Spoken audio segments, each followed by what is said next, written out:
lot to get through. Really happy to see everyone today. I'm excited about the educational experience that we're going to put before you. I believe it's very differently minded, literally differently minded, and it's very timely. It's a timely exercise. We've had to learn to adapt and adjust and change how we work, how we instruct, how we interact with others, or how we cannot interact with others. The presence of COVID, our landscape doesn't look the same, and we can't afford to view it as we did before. So today we're going to learn how to look at things inwardly, so we can better affect things outwardly. If we don't learn to improve ourselves, how can we expect to help, our apprentices and our journey workers and everyone around us, even at home? A better us makes for a greater impact for everyone. And we can use this education to improve everything around us. Like I said, our home life, our work lives, our health, so we can keep working like dogs for a lot longer, So we're going to go over just real quickly the webinar best practices and etiquette. Obviously, we want you guys to stay on mute throughout the presentation. We have multiple co-hosts and we don't want to create any confusion. We would like you to pose all your questions in the chat thread, where we'll try to answer them there's a couple Q&A portions of the presentation. Time is a premium today, and we will do our best to get to all of them. If we don't get to all of them, there will be a follow-up session sometime probably in February, and we'll submit questions and stuff for that. And we're going to go over that a little bit more at the end of today's discussion. We're recording this webinar for the LMS. And you can go back and listen to it as much as you want. You won't be able to download it for content, and we're not going to share the PowerPoint because it's protected and everything, but you can go back and look at this anytime you want, as much as you want. And I also want to thank everyone for filling out the question survey that we sent out earlier in the week. It was the one question, it was supposed to be easy. I know we had a few issues with it because of the Google nature of it. But it did help answer a couple questions for us. We thought we knew maybe what was maybe the biggest blockades and stumbling stuff for you guys, and it kind of answered that question. Mainly it was lack of time, which this will directly relate to, and lack of a staff, whether it's the amount of staff that you have or the quality of staff that you have. And hopefully this will help with that as well.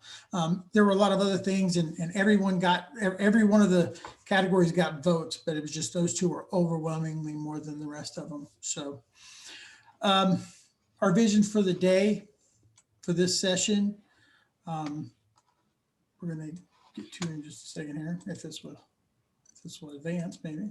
There you go. Our vision statement is promote leadership development and education. And we're going to do that through Peak Performance 2.0 with Dr. Robert Cooper.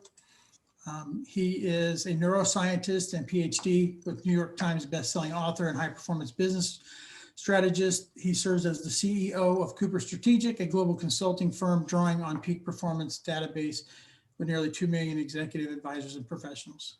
So I think you guys can read the rest. So I'm not gonna read that. But I first met Dr. Cooper and saw his presentation on peak performance. It was a lot smaller presentation. This is a lot larger, so I'll even get to learn a lot from today.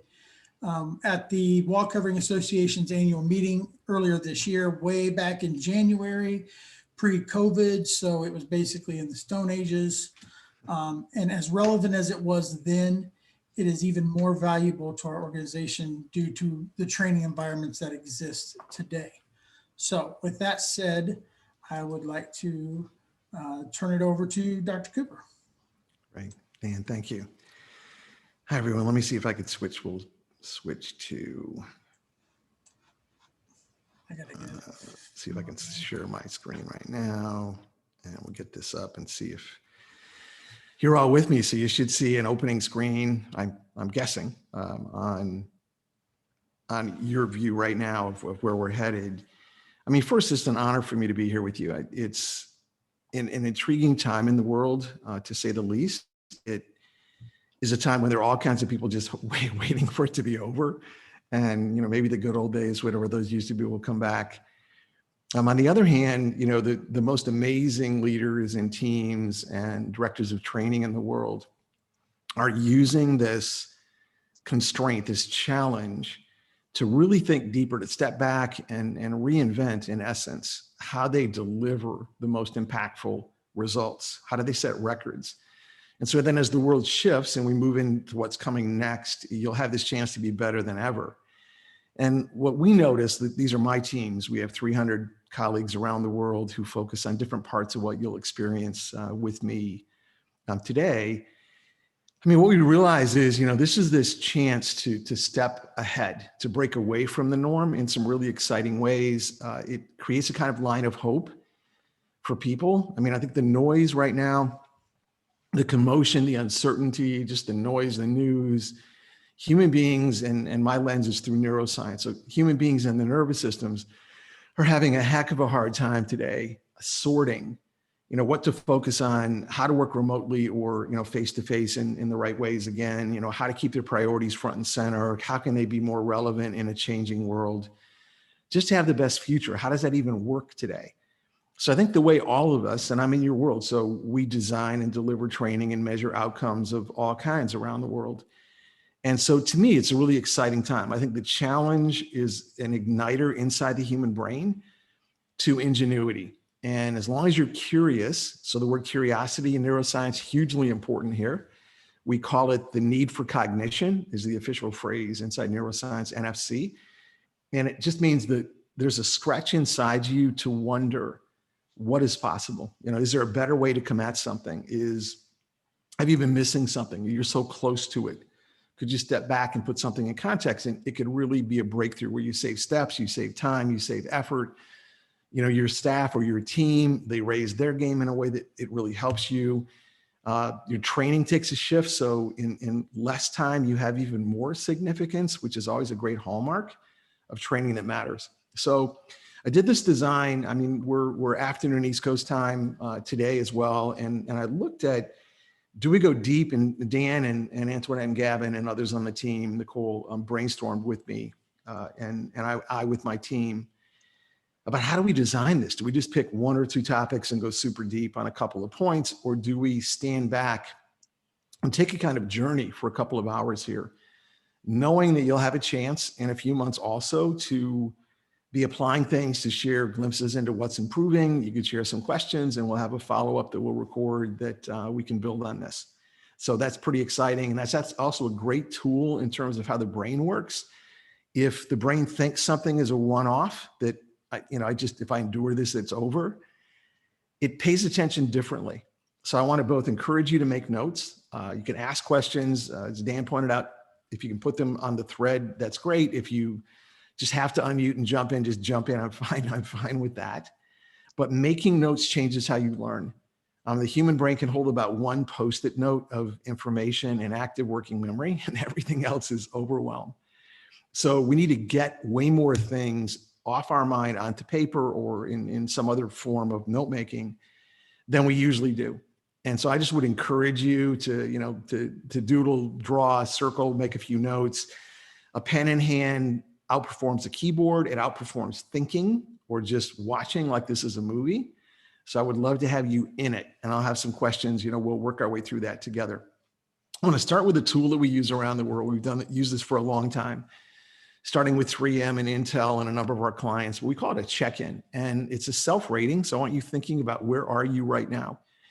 And we use this in every single program we teach. We have variations of this beyond energy and focus, but for this session, I want you thinking about, where are you right now on energy, 1 to 10. So a 10 would mean you have so much energy, you need a seatbelt. 1, it's a miracle you're upright. All right, so that's my range. Focus, 10, best imaginable. If there's something you're interested in, you are so ready to dial in, you'd be a 10. 1, why bother? You're barely here, underslept, whatever the story is. So pick 2 numbers. Where are you right now? I'm really curious about that. I want you to jot down 2 numbers or think 2 numbers. And I want you just to reflect on the significance of a tool this small And I would build a case that this set in motion some changes that have impacted some of the smallest record-setting teams in the world and the biggest organizations. Because to the brain, we mostly never check in. If you follow the best performers in the world, in every single profession in the world, they've trained, they've embedded in their subconscious the ability all during the day to check in, where am I? And they sense from the moment they awaken in the morning and raise energy and focus, and we'll work on this together in a few minutes. They sense every time it starts to drop. And they have within reach a number of very small ways to raise it on the spot. And when you're around them, you're just thinking, how do they stay at this level of being dialed in and totally on, and they arrive ready for the next thing happening? And this is how. They have this awareness. They're walking around with a different awareness, where most people are just trying to make it through the day and avoid some kind of misstep. That's just the brain, the hardwired brain tends to go there. So checking in is a really interesting tool, and you could use it in training in a mix of ways. It tends to make people laugh a bit. They talk to each other. They often tease each other if they know each other. Like, you're not a 7, like I know you, like you're not that high. So we're judging each other's scores as well. But a check-in is a really powerful tool. And just taking the moment silently this afternoon for you to check in and just ask, where am I really? It causes your awareness to wonder, what might you have changed looking back with, what you ate, what you did, how you shifted gears, how you let go of something you were focused on to be here. What could you have changed? Back to curiosity. Now you have the opportunity to really grow and make things really work. So, moving on, I just want this theme in play during the session. Will and Ariel Durant had this quote in a series they wrote some years ago called The Lessons of History. And what they said was that the best future, not just the future, the best future never just happens. We don't just arrive and suddenly, it's the best possible future and we're here, how awesome. That's not the way human history plays out. The best future never just happens, it is created. So by how we train, by what we choose to focus on, by what we draw attention to, by what we follow through on, we are creating the best possible future. That's within reach of every one of us in more ways than we imagine. So I want to put that thought in play today. So when growing up, my dad was away a lot. He worked with a hospital ship Hope. My 2 grandfathers, I was the eldest grandchild, and they noticed that I was alone a lot. So they spent extra time with me. And my dad's dad, I'll come back to at the end of the session today. My mom's dad was a surgeon. My grandfather Downing was a surgeon who worked with the Mayo brothers. He pioneered surgery, helped a number of breakthroughs happen that have helped a lot of people in the world. And I grew up around him, and he would say to me when I was a little boy, he would say, we must become what we can become, and we don't. And they said the problem is, we get used to doing something and then we just perfect it. And so we actually stop developing new abilities. We stop unlocking this potential we all have, and we get stuck there. And he saw this in surgery. He saw people just repeating what they already do, maybe making it a little teeny bit better, but not making breakthroughs that save more lives. And what he knew was he wanted to be on that side of the equation. He wanted to pioneer and work on the breakthroughs that could help way more people. And it's a different way of coming at a profession. So I want the theme of we must become what we can become. And I'll build a case today. It's way more than what we see right now. We're underperforming. Good news is your competitors are underperforming too. So, that can be seen as a positive in its own way. So we work with a number of the top brands and have over the years in the world. You'll see a number of these logos that you potentially, recognize and maybe have done some work yourself with. And I'd build a case that every single one of these brands and many more that we work with, hundreds more, are reinventing themselves. If they're going to make this turn, they would want to be in a session like we're in today. They would want to take the latest leading edge research, the most practical tools. They would like to be constructively irritated, to look at something differently. That's what we're going to do together today. So I want you to reflect for a moment on a question. I think some of you had this, a day or two ago, just to think about a bit. And I'd love just a couple of quick reactions to this, but if you didn't have this question to ponder, it's fine. I just want to put it in your mind right now. But think back over the last month. Let's just take this last month of October. What is one thing, you might have many things, but pick one. What is one thing you've learned and applied that has measurably increased your effectiveness on top priorities? Not just you being more effective, but effective on the things that matter the most to you. They could be personal, or they could be work related. But what's one thing you've learned and you've applied that's made a measurable difference? So I'd love to have just a few responses here if we could. So you could unmute. I mean, Dan, I think that some of the participants had this question, a few of them at least, to share a thought. Right. You guys can just unmute yourself and answer if you'd like. Yeah, you could just jump in. Just identify yourself when you jump in so everyone else can know. This is I'll Kevin jump Harnett in out of there. It's DC58. Brian Gingroff. I'm FTI Ontario. Okay.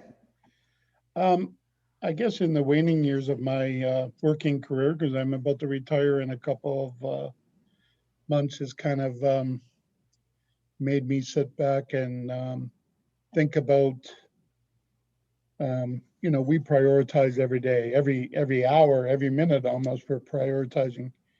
One thing I've never really, over the last 11 years, I can say that I've never put my personal life as a priority, unfortunately. So that's one thing I've tried to apply. Yeah. Is, taking the time to focus more on my personal life. I tend to stay at work way too long every night. And, when you get home, there's no time left for anything else. So part of that is also trying to get my brain to turn off from work every day. I drive an hour and a half, hour and 45 minutes each way.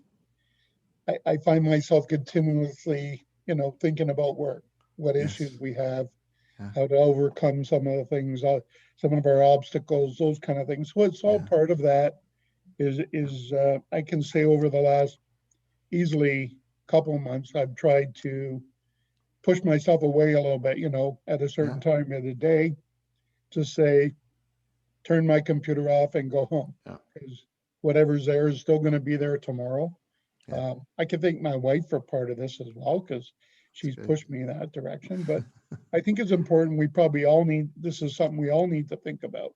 Yes. I know a lot of the directors of training personally. We all care and we care a lot. And I think sometimes we care too much at the detriment of our own personal lives. Right. Well, thank you.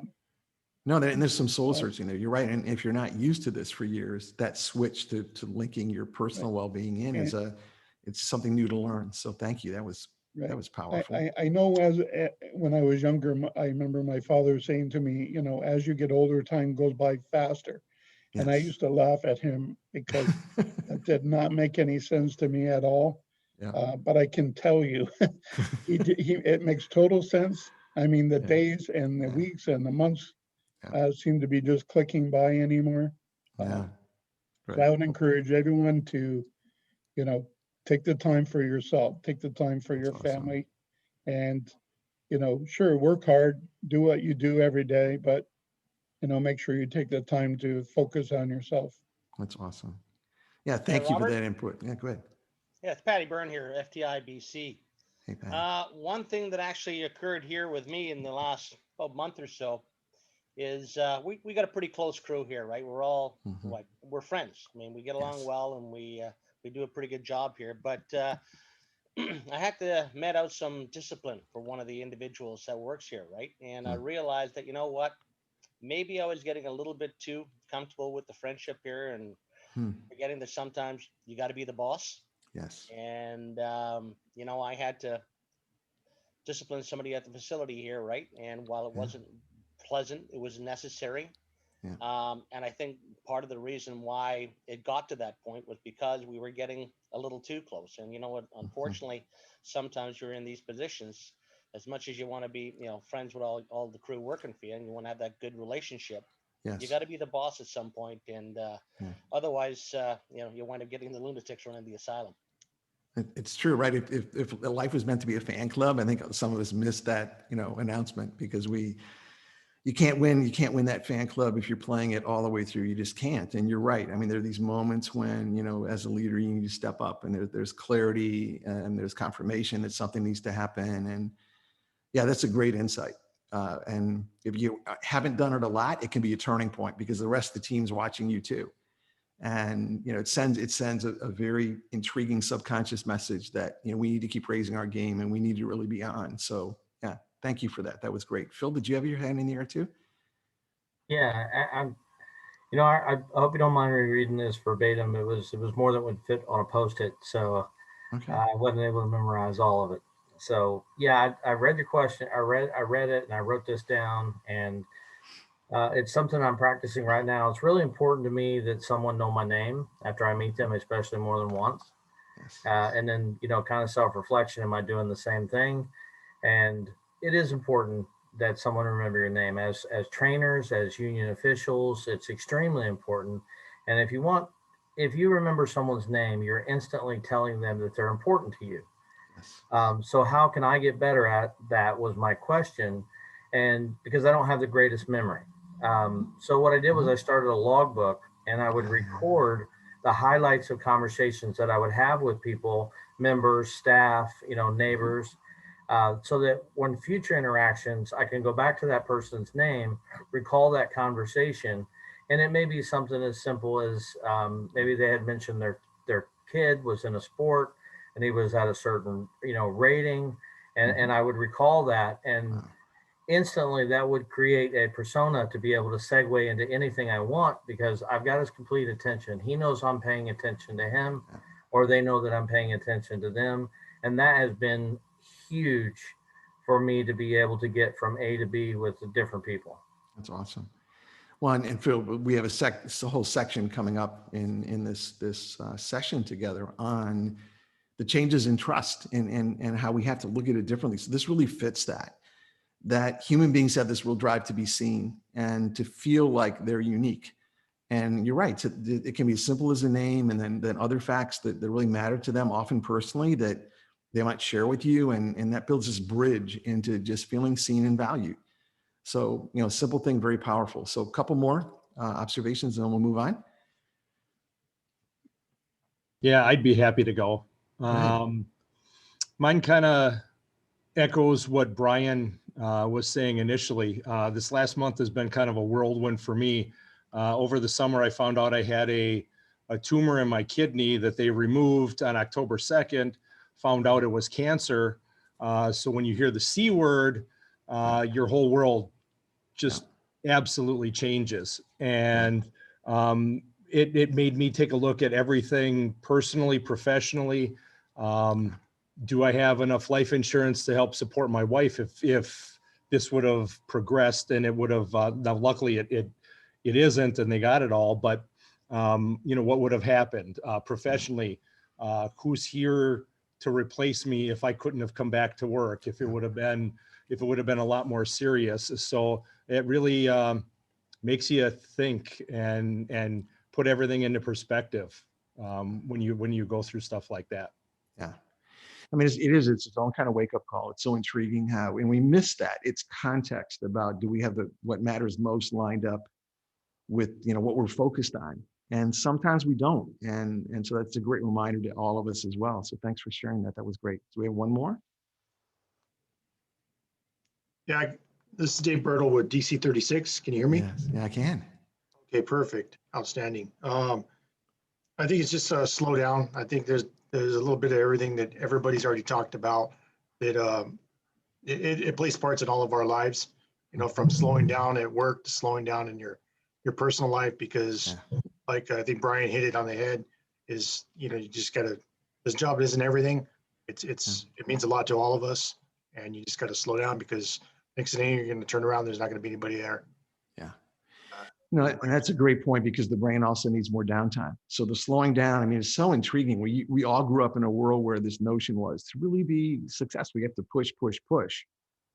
And amazing how much of what grows us happens when we slow down. Brain downtime, hugely important. The top athletes in the world know it, top, military units in the world know it, but others don't. And so we end up pushing. And so I think that's another great awareness point that we'll build on this afternoon. So, thank you for that as well. So if you also thought about this, these are great questions. Like this are really important for a mix of reasons. And we use questions a lot. We often pre-engage with them ahead of a training with questions. We follow up with questions because reflecting changes the brain in real time. It makes us stretch to become what we can become, as opposed to what we call cognitive tunneling, where we just end up doing what we do. We do more and more of less and less, and we're comfortable at it. We're good at it. We can work long hours at it. We're maybe not really highly effective at it, and it might not be the most important things anymore. But if we don't have a way to see that or sense that, we're stuck. So I want to move on, but I wanted to plant that seed. And part of why I wanted to plant that seed, I just finished last year a second PhD, which only people I think that forgot how hard the first one was, or any kind of degree, would ever do a second one. But I wanted to do some original research, and this happened to be at the #1 university in the world in this field. And I wanted to look at where learning meets initiative, because I'll build a case that learning itself doesn't change us. I mean, just being exposed to information, watching things, being in a session, there's hardly any evidence at all that the brain changes at all. We don't really become more. We check a box, we attended something, and our teams and our original data would say that it's in the application.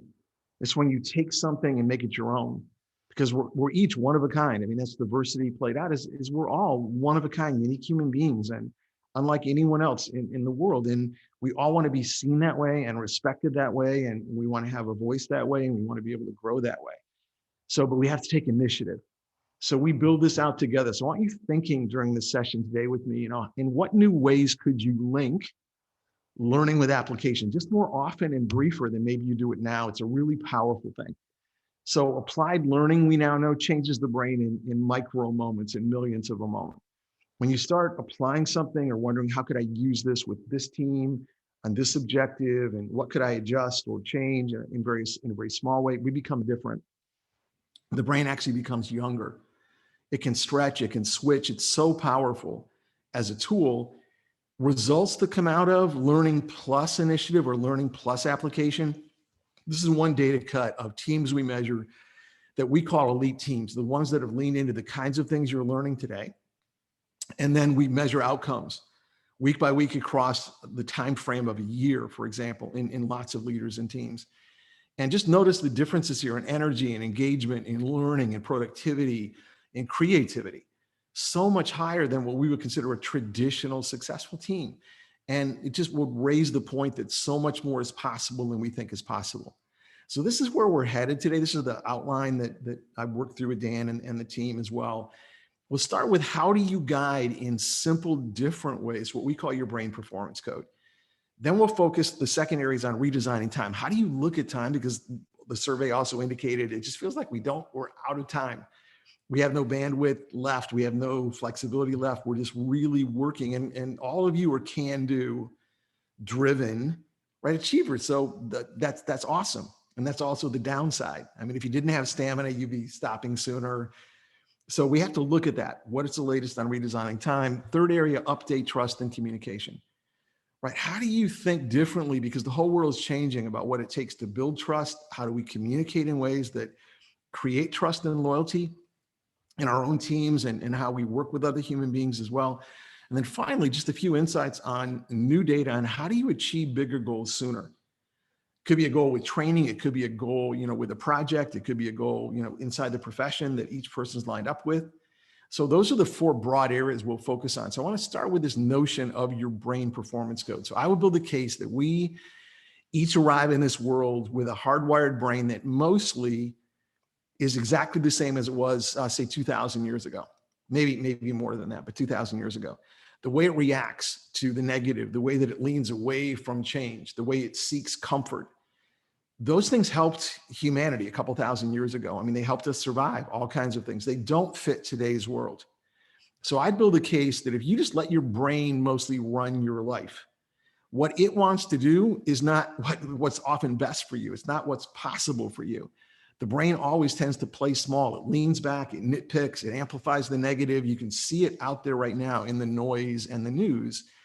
And so I would encourage you, like we do with our teams and all our clients around the world, just work on how could you become more of a guide for your own brain in the right ways across the day. And this cartoon was drawn in our neuroscience lab by Hugh McLeod. It says your brain is not your friend. And it's the saying we have. And what we mean by that is your brain in general is a great employee. It's a terrible boss. Like, don't turn it loose. It has these reactions that it thinks are helping us, but it overwhelms us with negativity. It makes us narrow in on the wrong, miss the important things. Trivia distracts us endlessly, shiny objects. We lean away from change. I mean, we maybe wear an I love change pin or something. We're part of a campaign to change, but the brain itself doesn't want to do any of that unless we nudge it. So how in training can we do the right things that help us take charge of the brain? Rick Hansen, a neuroscientist, one of his comments that I've loved for a while is, our brain has a negativity bias, which is true. So we really are drawn to the negative and we amplify it. We minimize positive. He says, which makes it like Velcro for the bad and Teflon for the good, right? And it's that drive home that we just heard about a few minutes ago, where if you have a long commute, chances are if 100 things went right on a day and one went slightly wrong, what you're going over and over on is the one thing that went slightly wrong. And that's just natural. We're hardwired with that tendency, and we're the ones that have to override it. It will not end on its own. So into this complexity, there are all kinds of mental models out there in the world. You've heard about a number of them. They're way more than just 200 here.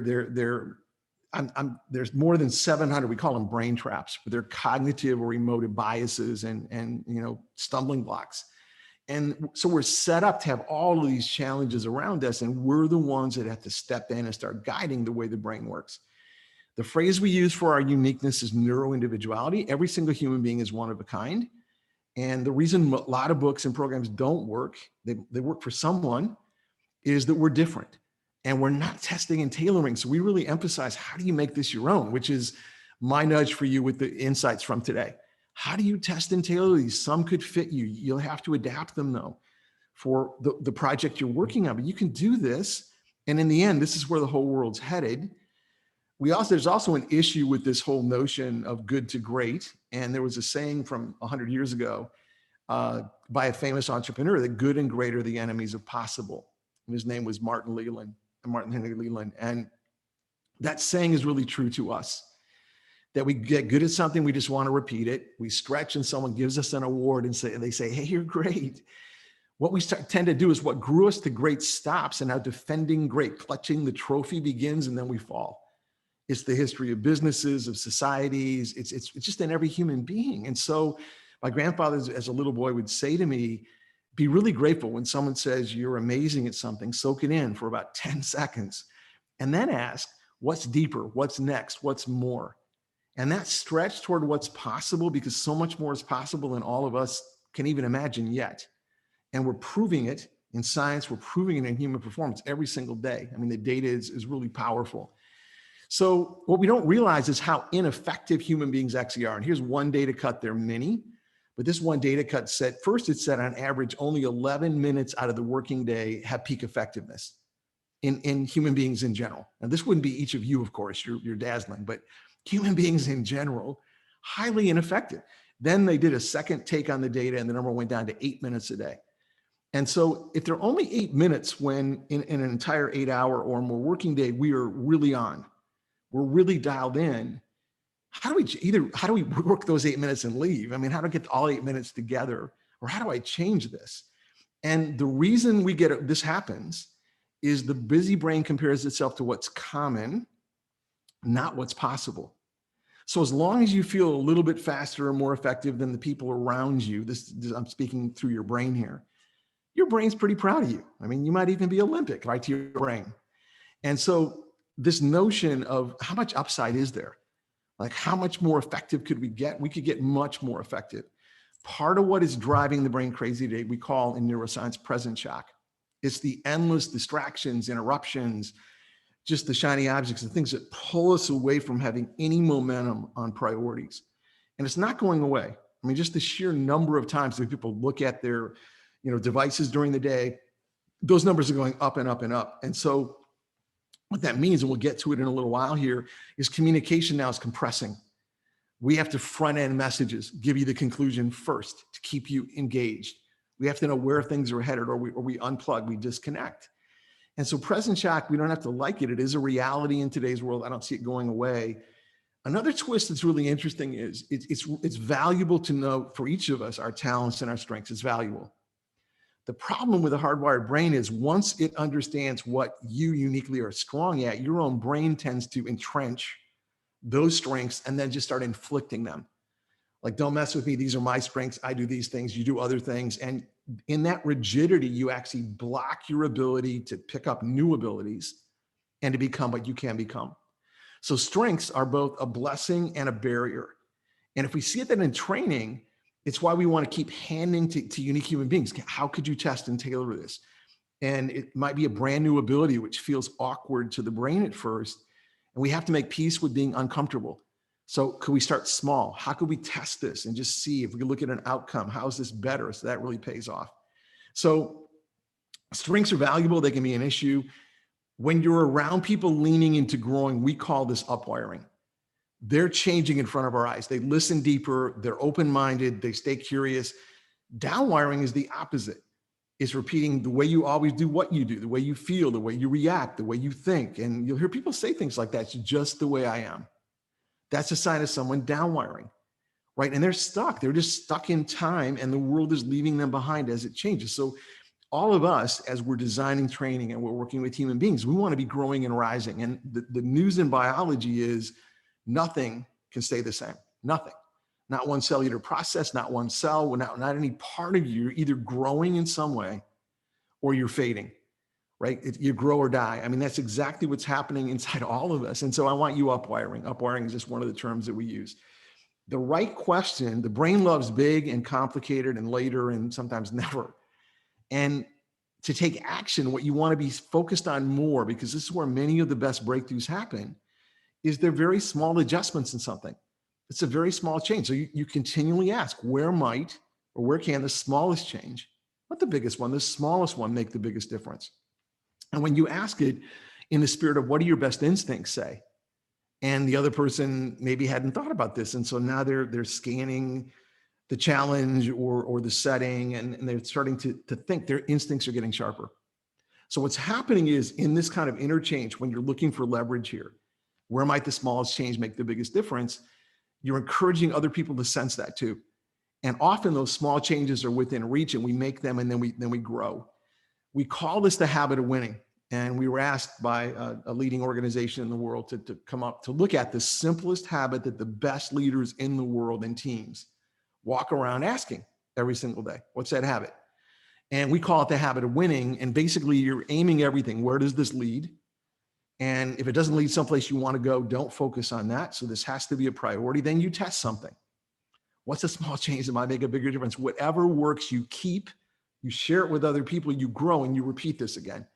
You aim again at one of your top priorities. And this little sequence of aiming and then testing some adjustment or change to become more than you were a moment ago, a day ago, a class ago, when you design something, that's what separates the best performers in the world from everyone else. When you do this, you awaken in the brain some special kinds of neurons. The nickname for them are breakthrough and solution neurons. And what that basically means is every single time you pilot test a small change, or someone in your classes does, it's changing them. These neurons wake up. All human beings have them, and most human beings, they don't work. They're dormant. But when you're testing small adjustments and changes, and you're basically looking for daylight, how can I improve this? How could I save a step here? How could I be better over here? These neurons wake up, and they make you much quicker at finding and creating breakthroughs and solutions. So it's very cool. It starts to become the way you do things. And that's an outcome I love from training, is you just take it with you. One more insight you might not have heard about from the data that we find really interesting is, we grew up in a world where a lot of people would say, just take one thing from the session, just one thing, just walk out the door with one thing. And I'm here to tell you, don't, right? The human brain and nervous system have a really hard time implementing one change. So I'm thinking habit changes here.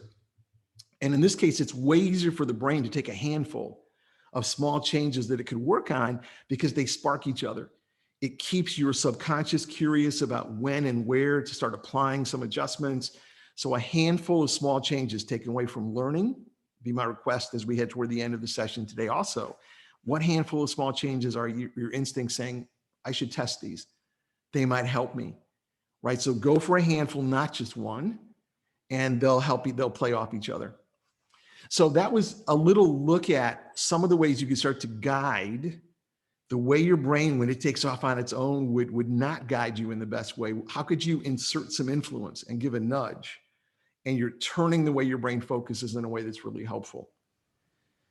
Second area, we'll jump into that, and then we'll come back. Go, yeah, jump in, go. Yeah, so I was curious. I know we talked about this in the past, and I saw another piece of this somewhere else. How much does failure, help in your succeeding and stuff? I mean, it's important to Yeah, no, that's a great point. I mean, failure is interesting because we call it, so 3M called failure stumbles, right? It could be a setback. It could be an outright failure. It could just be an oversight or a mistake. We all tend to feel bad about those to begin with. We call those fuel, right? In our neuroscience research, the best performers in the world use the energy of a stumble to look deeper at something. The most elite performing military units, we have jet fighter pilot commanders, on our team as well. And when they debrief after something that didn't go well, they're so fast at extracting learning. They don't beat themselves up. They learn from it. And I'll actually come back to this a little bit later in this segment on, trust and what's changing.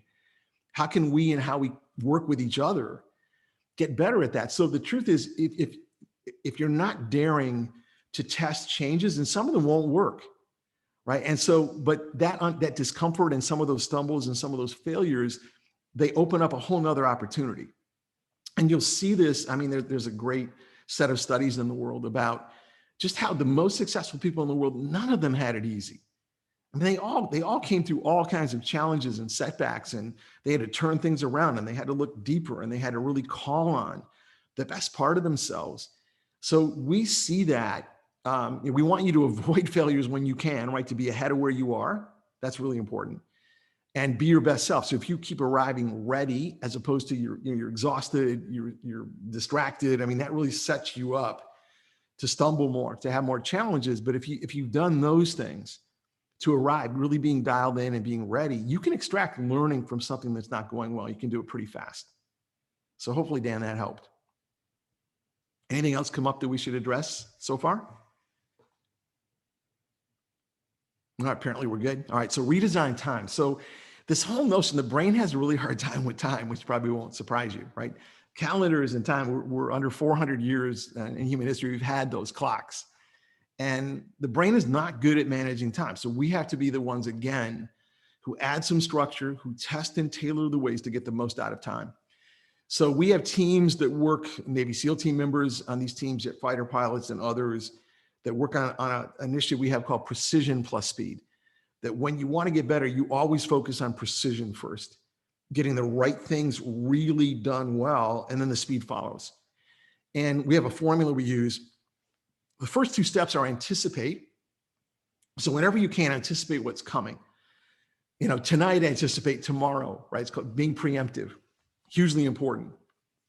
Second part of this, though, that's a hallmark of the best performers in the world is all across the day, based on how they organize their time and schedule, they arrive ready for the next meeting, the next call. I mean, they're in essence totally on. You could feel the level of engagement they have compared to everyone else. I mean, you'll feel them in a meeting, being more dialed in, more attentive, more curious, making better notes, more geared toward follow through. So they're not only anticipating some things are coming that really matter in today's calendar, for example. And sometimes we get surprised. I mean, Dan, back to that question on failures, and something surprises us and we have to deal with it in real time, for sure. But arriving ready, a lot of the time we can get much better at how we do that. So I wanted to highlight that here for just a moment. And the way we build this, there's a phrase we've used for years called Apex Operating System. And I would build a case that every one of us should have had a class, probably preschool. This is probably preschool class, just for a moment, where people said to us, let's say I'm in preschool many years ago, right? And someone looks at me and says, look, Robert, I'm like anyone who's ever lived in this world, and we'll help you with this. But one of the things you're going to need to do as you grow up is you're going to have to figure out this way that from the moment you awaken first thing in the morning until you fall deeply asleep at night, what do you do when? You uniquely, what do you do when that gives you your best energy, your best focus, your best resilience, you're the most creative, you're your best, you're unlocking your best possible self. All of your potential, your ability to learn, your ability to absorb information quickly. And then you work your entire life on making it better. We would call this an Apex Operating System, a blueprint. So all of us on this session would have arrived then at this session living today in a blueprint. So from the moment you went to sleep last night, right before that, what did you do to prime your subconscious for today? You awaken, what did you do in the opening minutes to upgrade your brain and metabolism to be at your best? And then what did you schedule when it's within your control? Exactly. And we would have this. Elite performers in the world have these. These are blueprints. They build them, they make them better. I'll share some highlights in a moment. We'll touch on this together. And I build the case, this is coming as something every human being needs to be at our absolute best, have the greatest opportunities, live our best life. We need this and we don't have it. We're winging it. And that's not a great thing. So this is one example of a real macro view of some things across the day for one elite performer. What do they do when? And within this are specific plans. What are they doing in the middle of the day to get the most out of their brain for the afternoon? How do they start their day? How do they make transitions during the day? How do they engage as they move from the mindset of working into the mindset of being at home? How do they wind down at the end of the day in a way that gives the brain downtime, that sets them up to have really deep sleep and recovery and high energy and connect with their families and their loved ones and their community differently and better? How do they do it? So there's a method to this. So we'll focus on Apex Operating System for a moment. So you may have heard that, there's this whole call, there are a number of books out on this, that at a specific time every morning, apparently, all the successful people in the world get up at that particular time, right? The alarm goes off and they outperform everybody. And there are books on this, there are plans for this, there are all kinds of ways to look at this. And I'm here to tell you scientifically, it's absolute garbage. It's just absolutely wrong, right? Harvard expert just says it's a performance killer. There is no specific time when any of us should be up in the morning, except the time that's best for us individually. Now, maybe for me, I'm actually a real early morning. The way that my unique chronobiology, the way that I'm wired, the way it works for me is I need to be up a little bit earlier than other people in my family, my wife, our daughters. Just that's been me my whole life. It's not most people. And so you have to figure that part out on your own. So when does your day start? That's very personal. But once your day starts, then what? Right? And what's interesting in how the brain works is from the moment it awakens in the morning, we give it signals, right? We are the signalers to our own brain from the moment we awaken in the morning. And evolutionarily, this was huge, right? 2,000 years ago, your brain is listening to you. If you're uptight, you're hearing some sound outside, the brain is dampening down energy production, assuming you might have to flee for your life later. But there are all these signals, right? The brain's waiting for you. You and I missed this announcement as we grew up. We're the signalers.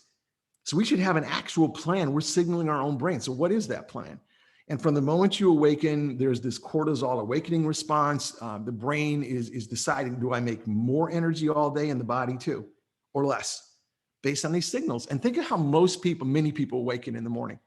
As late as they can, they jump out of bed to a loud alarm clock, drink an entire pot of coffee themselves. It would have killed our ancestors. They barely tremor. Amazing. Then they rush. If they're still going somewhere in traffic on a long commute, they might drive a little too fast. That gives a kind of rush. We call it tense energy. All those things are the wrong signals. Can we get used to them? Yes. Are the people around us doing those things? Sure. So compared to them, we might feel like we're performing well, but we're not. So if we unlock in every one of us, what would be the best way to awaken in the morning? It's the first 21 minutes, right? Really powerful.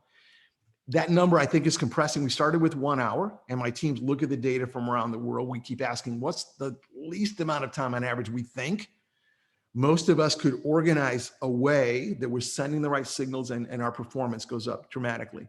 We're down to 21 minutes. I think it's going to drop below 21 minutes here pretty soon. That's exciting. So I want to give you a few examples for a moment, just to spark your thinking. And there are all kinds of these. So I'm not suggesting these are all right for you, but some of them may be right for you. So how do elite performers in the world start their day? And once you do it, you'll track how you feel. And how does your family like you or friends later in the day? If they like you better, good sign. Maybe this is really paying off for you. So there are all kinds of ways to measure this, right? First, the first 21 minutes, no access to TV, radio, email, or the internet, none, right? None. Those hijack the brain out of the gates. And the fire department, if they come, will still knock on your door. They won't call you, probably. It's going to be a different way to find you. So in general, just try not to be immersed in the distracting and mostly negative technology early in the morning. Sip an entire glass of water. The nervous system needs more fluid first thing in the morning. Bring your faith, whatever that is, with you. So you're living, and just remember it for a moment. That's Dr. Renee Shake's research. Your goals. Up to 70% of achieving big goals depends on daily recommitment. So first thing in the morning, you're just running through your mind. This is my handful of top goals, and I'm in. I'm excited about them. I'm recommitting to them. moving on. I mean, viewer light, step someplace where you get a view and you could turn the lights up.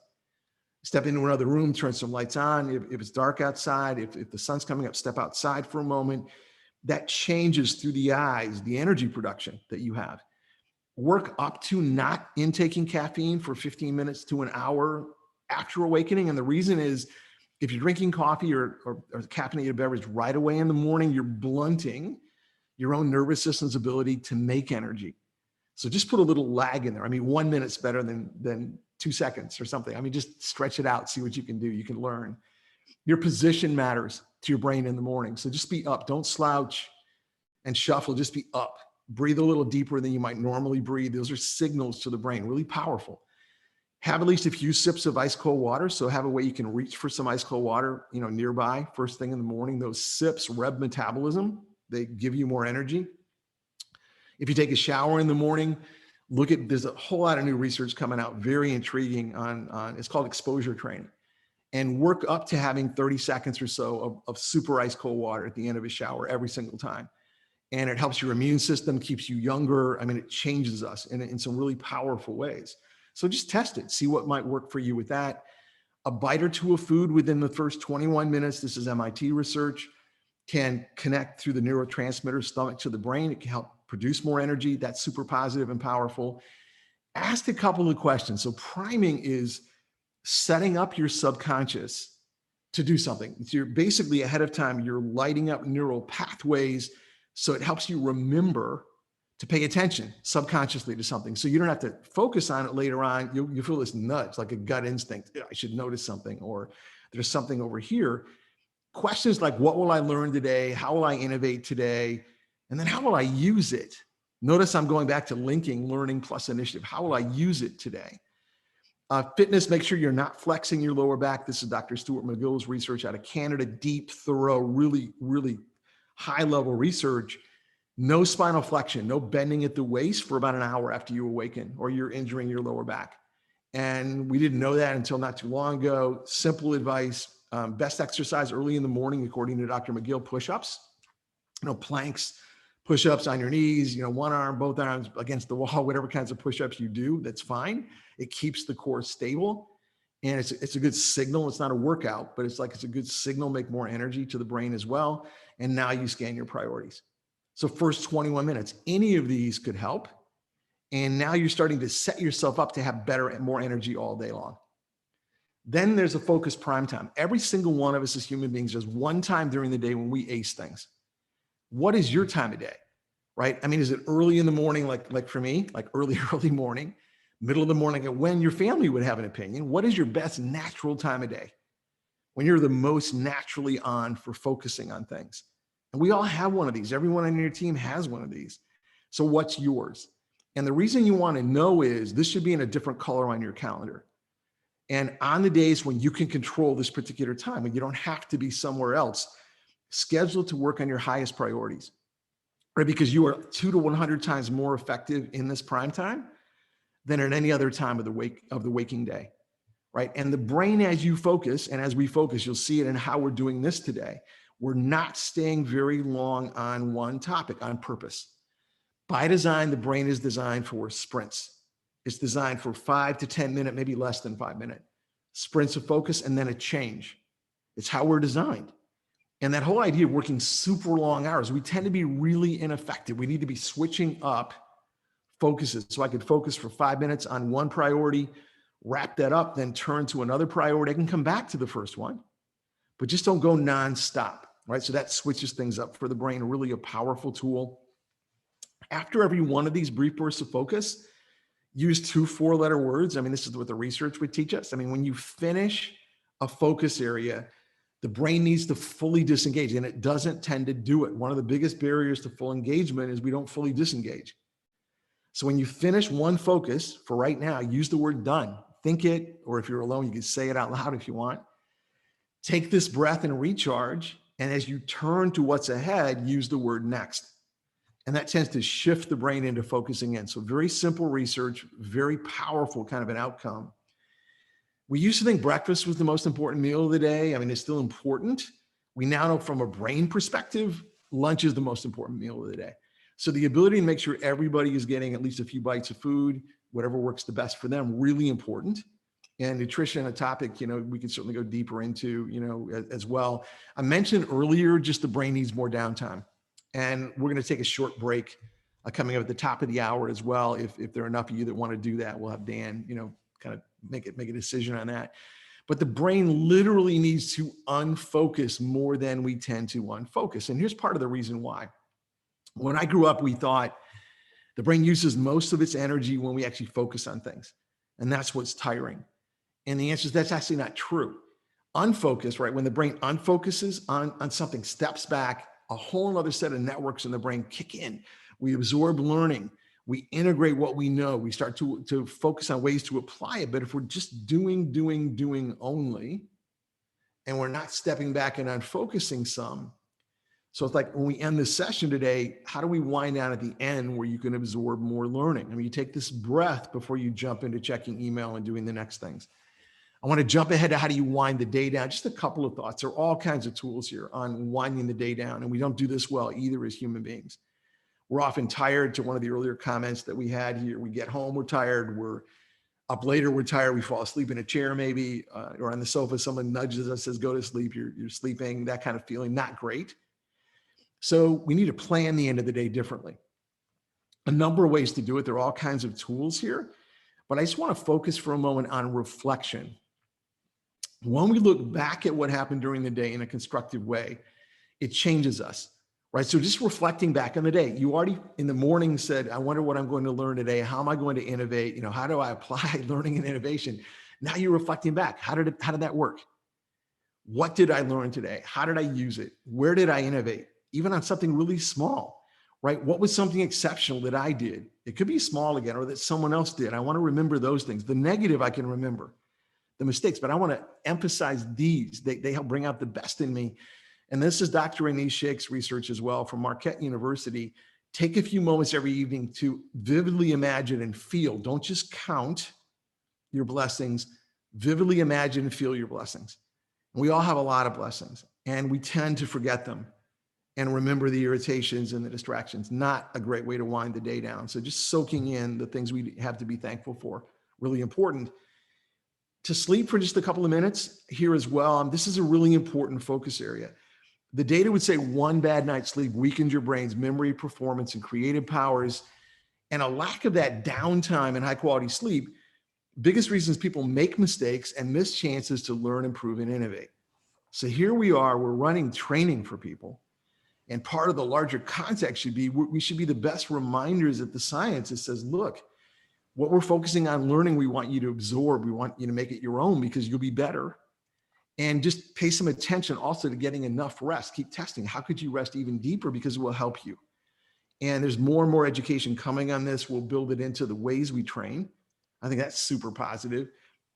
There's also technology. So there's a company. Dr. Cooper? Good. Yeah, go. Let's stop there, take a short break, and we'll come back because I know that a lot of our guys and gals suffer from sleep issues. Awesome. So maybe we can dive into that when we get back. Let's do it. So let's take 5 minutes right now. So feel free to just, if you would time this for me. So it's like a mission timer. If you would time it, we'll be back online here in 5 minutes together and we'll continue. So thanks everyone. Dan, thanks. Thanks, Kurt.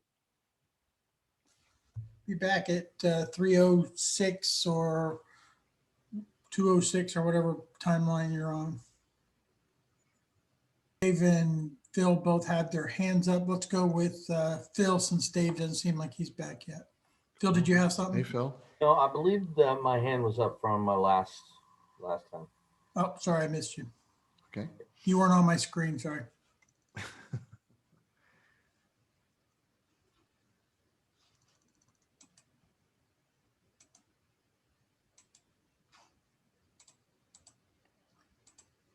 So Dan, whenever you're ready, you just give me the green light here and we'll go. Yeah, we're good, I think. So you can go ahead. Like I said, I just wanted to make sure that they had time because I know, been around it for so many years that I think it's an issue with construction workers, period, and definitely trainers have a problem with sleep.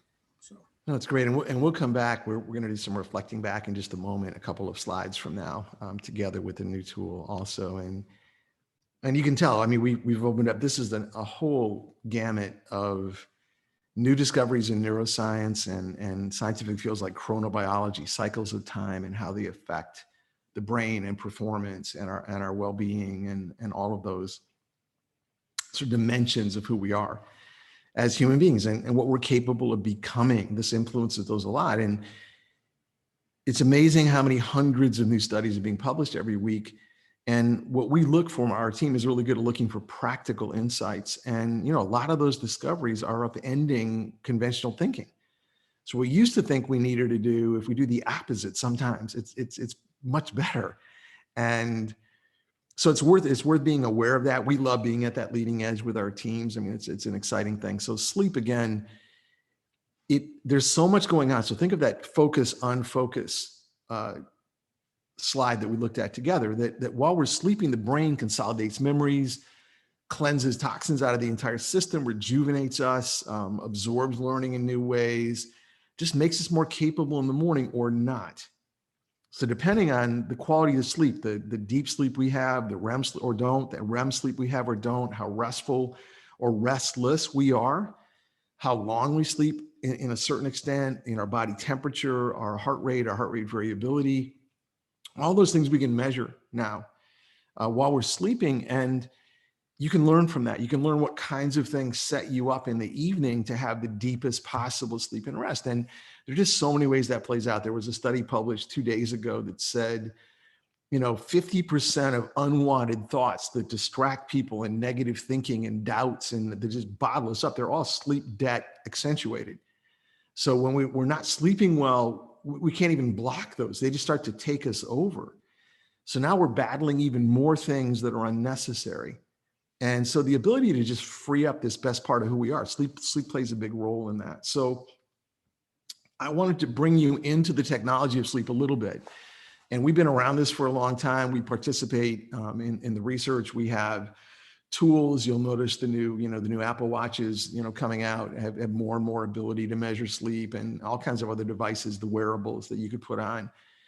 But there's one that I'll mention that's really interesting. It's from a company in Vancouver, Fatigue Science. And Fatigue Science looks at performing athletes, elite military units around the world, and it can measure based on wearing this Ready Band, this very thin band while you sleep. It can not only calculate what's happening while you're sleeping, how you're recovering or not, it can predict. So this is predictive analytics. It can predict your day tomorrow. And for everyone where safety and precision is really important, elite military units, athletes, I mean, it could be construction workers too, where we want safety to be huge. We want to be on, we want to be highly effective. These predictive analytics are really, really important. So I'll show you this is one of my screens from a year ago, but it was measuring my brainwave state, when I'm waking up out of 100. And the case that Fatigue Science would make is most people, when they're coming to work in a traditional way, are in the 70s, 60s or 70s. And it's like they are working or living drunk and they haven't had a drink. That's just the brain level. But we don't even know it. We're so used to it. The people around us are in the same mode. But we can actually start to measure. And on sports teams and in military units, your band is scanned every time you walk into a locker room or a staging area. So you can't hide. I mean, what's happening for you, you're signing up, you're part of this. They get to looking at you too. If you look at my scale on the right here, I'm in a real high brainwave state for most of this day. You see it below in the timeline, but at 2 in the morning, you don't want me on your team, right? That's not going to be a time you want me on the mission with you. We're doing something. And just the fact, if you could know these things, you start to adjust what you're doing to have higher scores. And so Fatigue Science is coming in a mix of ways. It's available in rings. There's an Aura ring. My wife Leslie and I and our team members wear those as well when we sleep. Pretty easy because you get data. You just have a way to look at, okay, that adjustment we made in the evening really helped us rest much more deeply, and you'll feel it in your performance. So I want to take just a moment here and share a couple of highlights on what does it take based on the latest research to sleep truly deeply and well, to rest and recover at the highest level. And so these are data points, and we're all individuals, so you may be different than some of these. But the zone right now that just seems ideal for human beings in general is 7 to 8 hours. Way more than 8 hours, not really helpful. Maybe some more for some people. a lot less than 7 hours for most people, not enough rest and recovery for the brain. You also want to sleep dark. We're designed to not have any light. I mean, even a night light on, or if there's, you know, some light coming in from outside through a window, around a curtain, around a blind, that's enough to cause excessive rapid eye movement, even with your eyes closed, and it disrupts deep sleep. So to the degree you can, go as dark as you can, right, in the sleeping area. That's important.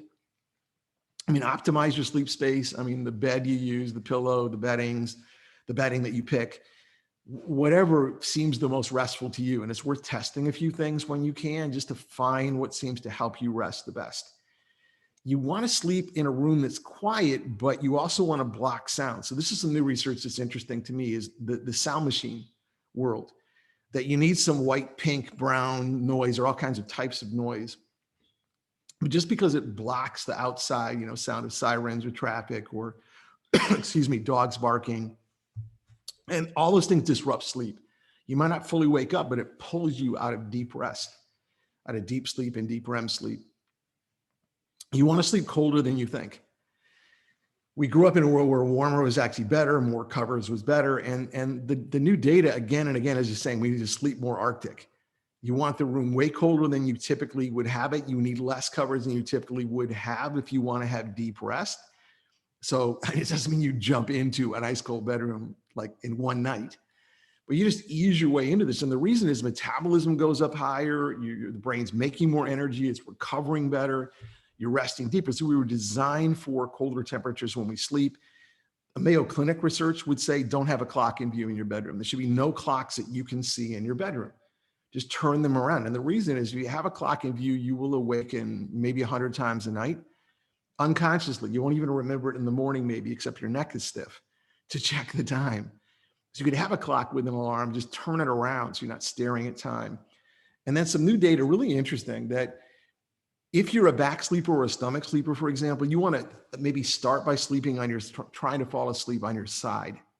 And the reason is, somehow for the brain, being on the side when you're in that position, a side sleeping position, it cleanses toxins and rejuvenates the brain way faster. So I'll leave this right there on sleep for the moment. And what I want to do for the next moment here is use a reflection tool that's from new research that you could use in your training, really powerful. And you could use it, we could have used it way more often, but I wanted to lead up to this point. We'll do it again later.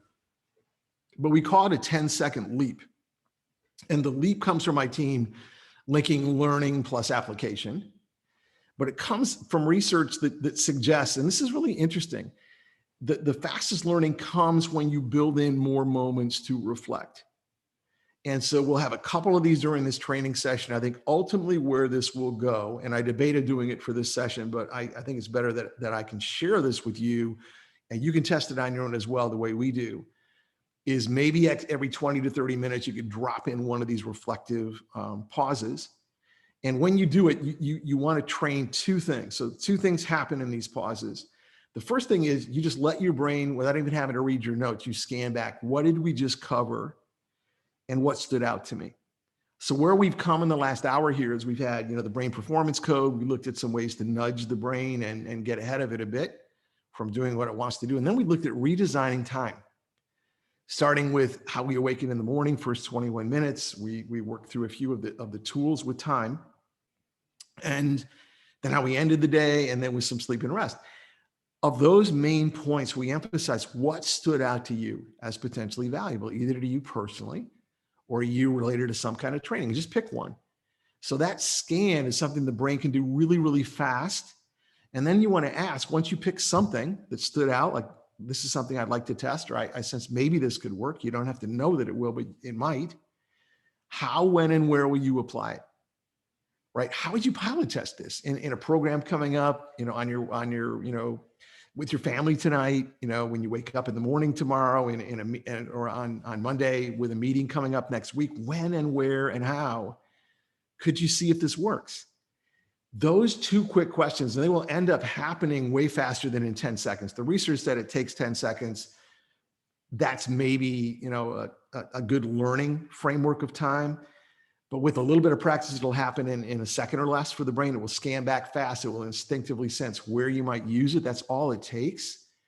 And recall an application. This last data point is really interesting to me. Recall an application when you use this tool they increase by up to 300%.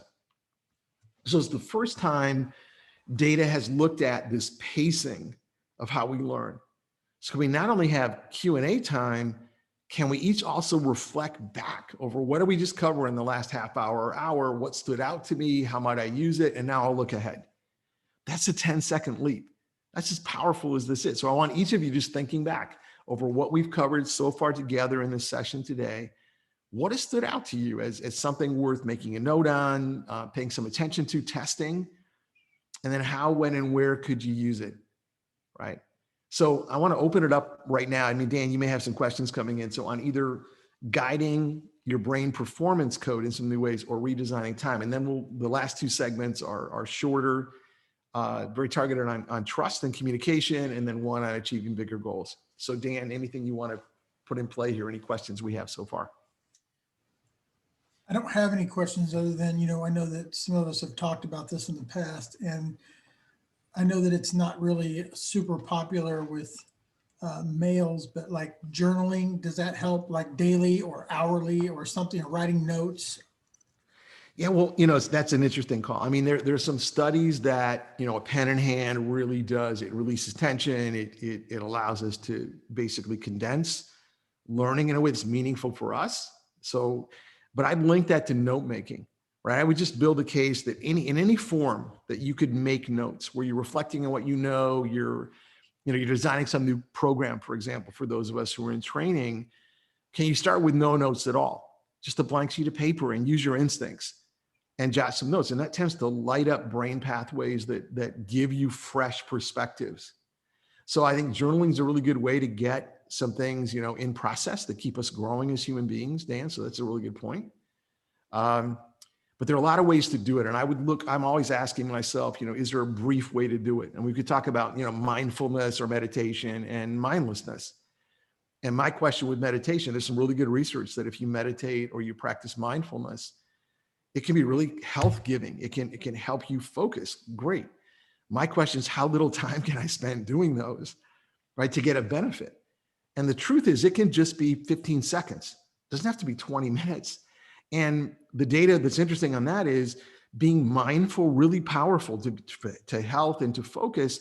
But there's data saying that when you're working on mindfulness, you're killing creativity. So there's a balance. We need time to be mindless. Now that's back to the brain downtime. When you're just being creative, you don't have an agenda. You can just go with the flow and you're sensing things and experiencing things. Those balances really keep us young, keep us more and more capable, as opposed to getting stuck, being hyper-focused and, hyper mindful and missing the balance. So Dan, hopefully that helped a little bit. So anything else on your mind? So one of the questions that we have is why 21 minutes? Why not 15 or 30 or? Sure. Well, and for you, each of you individually, it could be 15 or 30. What we started with is what we call the golden hour. We thought there's this hour window, like that hour when you shouldn't be flexing your spine, from Dr. Stuart McGill. And we said, look, in that hour, what should human beings do to unlock their best possible performance where they continue to be always better today than yesterday? What is that hour? And then we started asking, all right, look at the data. How could we compress this time? How little time could we spend on average? And we worked our way down. We went from an hour, we worked our way down to 21 minutes. I think we're about to make a jump maybe to 17 or 18 minutes. We're coming down. But what we're looking at are data cuts, right? So when I look at just human beings in general, if you just did 5 minutes, it would help you. But is that enough to send enough of the right signals to your brain to set the whole day up? So for example, with children, there are studies where you can predict their ability to learn in the afternoon, for example, based on what they did or didn't do first thing in the morning. Breakfast, and what do they do in the beginning? And you can project and then track it during the day and measure the outcome. So the data is just really interesting. So we're looking at what is this amount of time? And I think it may condense down toward 10 minutes, I think. If you were really organized and you could focus in, and you could start with just 2 minutes. I mean, it would help you. Any of those kinds of steps that I pointed out would be a help. That would help your brain start to upgrade energy and focus as opposed to downgrade it and then have to use caffeine and tension and anger and rushing and So- whatever else to feel energized. So even as a child, their peak time of the day is still in existence. Like, do you carry that from your childhood? So like what you said, if you monitor a child and they learn more in the morning or in the afternoon, or by what they do prime or they time. construct, is Yes. that something that we carry with us, and is it changeable? Yeah, I mean, I think to a degree it's changeable. I think for the most part, though, I mean, our families all have opinions here. Are you an early morning person? Are you, I mean, I'm talking focus here. Ironically, our most creative time, our creative prime time is not the same time as focus. The brain actually has to be tired. It has to have a little bit of fatigue for us to be highly creative. So that's why even in the evening, you with a notepad jotting notes, you may have your best ideas at a non-work time and non-creative kind of focus time. That's the way the brain's designed. But that prime time, and if you don't even know it, you experiment, right? If you're thinking, well, maybe it's 8 in the morning to 9 in the morning is when I can really dial in, or 7 to 8, or whatever you're picking. Just test it and then shift it by an hour next week and see if you are more dialed in. And use that time to focus on top priorities. Go 5 to 10 minutes on one, advance it, then say done, switch to another one next, and advance that. And you'll start to feel what that hour-ish of time, it might be 90 minutes for some people, maybe only 30 for others, but that time is golden. So And you want to use it. We have the ability to train our brain to do what we want it to do. We do. And we just don't take that's a great point, Dan. We just don't take charge. I mean, we almost assume like the brain knows best. And it did 2,000 years ago, maybe, to amplify the negative, and we were able to flee for our lives, and we survived. That is cool. In today's world, those instincts are not the ones that make us, shine and be the difference makers and unlock our potential. So anything else, on your mind, Dan, or any other questions come in? Good. All right. So let's jump to this next. So the third area I'm highlighting some areas where I think you can weave elements of this into training. You can use it personally and professionally in ways that will enhance both your personal and professional lives going forward. Every one of you can, each of us can. So this third area is intriguing because we have teams that study how trust is changing and how loyalty is changing and how communication is changing.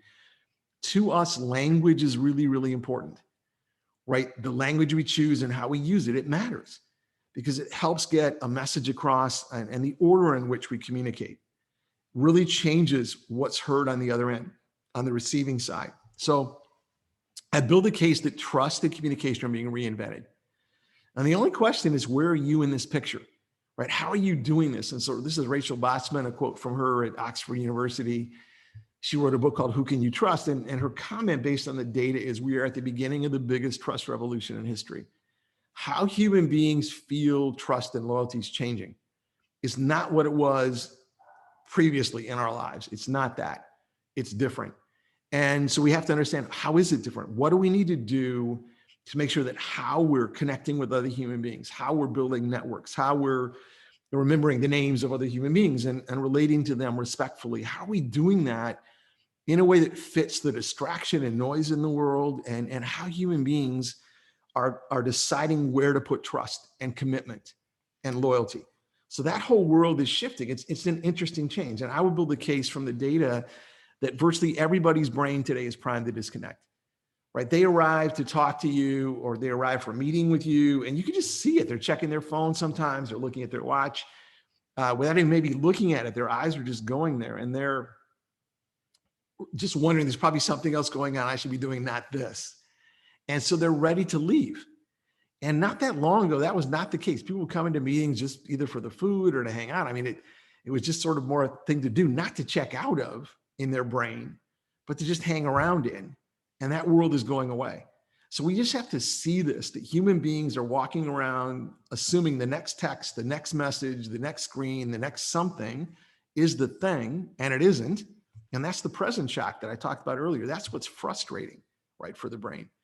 So right now, there are at least, and this is an average, I think this number is about half of what it actually is, but 4,000 plus times a day, there are things we call attentional blinks, where people notice their phone, someone else's phone, they hear a ringtone, they hear a text sound, they see a screen, and whatever they were working on, they're now distracted, and they've lost momentum, right? So they're checking out. So those distractions are not just a little thing where you reset instantly, they become a big thing.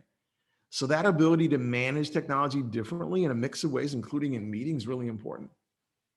One of the messages from the data is to hide your phone, to just have an environment where you don't have a screen in view. And one of the reasons is, I mean, if you remember the old days of flying, especially in crowds of people, why are people watching other people's screens on the backs of their seats when they can't hear the audio on those movies?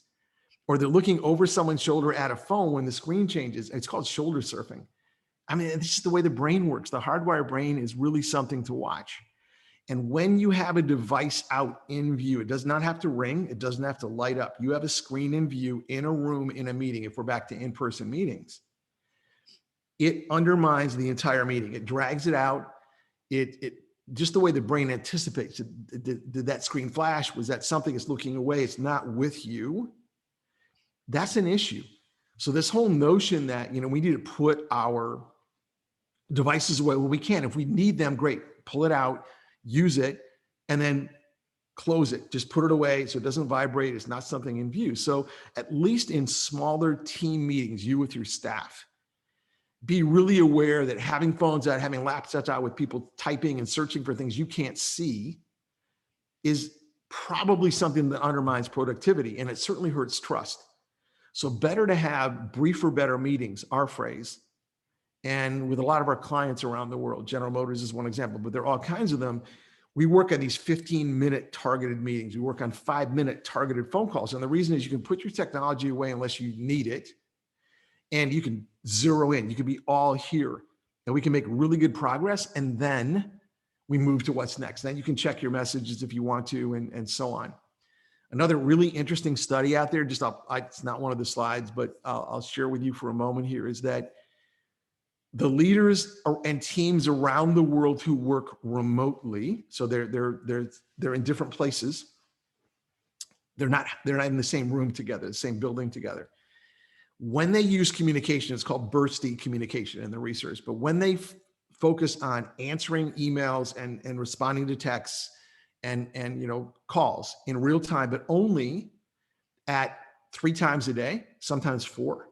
And you let people know ahead of time, these are the times of day when I will check messages and be available if you need me. And other times I'm focused on being strategic, I'm making progress, and unless it's an emergency, I'm not going to be answering. So we have to be clear about this.